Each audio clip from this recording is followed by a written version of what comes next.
বন্ধুরা, আমি একটা বিয়ে বাড়ি অর্ডার ধরেছি, তাই এখানে এক বস্তা আলু ছিলে নিচ্ছি।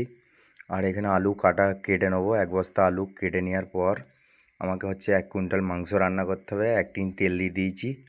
1 টিন তেল দেওয়ার পর 1 বস্তা পেঁয়াজ দিয়ে দিলাম। পেঁয়াজটাকে বেশ ভাজা ভাজা হয়ে গেলে মোটামুটি 5 কেজি আদা রসুন দিয়ে দিয়েছি।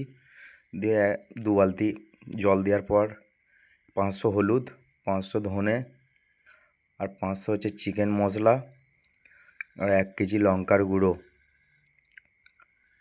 এখানে দিয়ে ভালো করে ঝাঁকানাকা করে চাড়িয়ে নাড়িয়ে একটু তেল তেল ভাব হয়ে যাবে। তারপরে 1 কুইন্টাল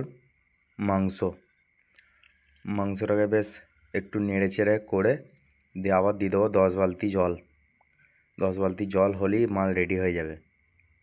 এখানে রেডি হয়ে গেছে মোটামুটি 1000 লোকের আইটেম। এখানে সব খেতে বসে পড়েছে বরযাত্রীরা, আমরাও বসে পড়েছি। বরযাত্রী খাওয়ানোর পর আমি একটু খেয়ে দেখছি কেমন হয়েছে।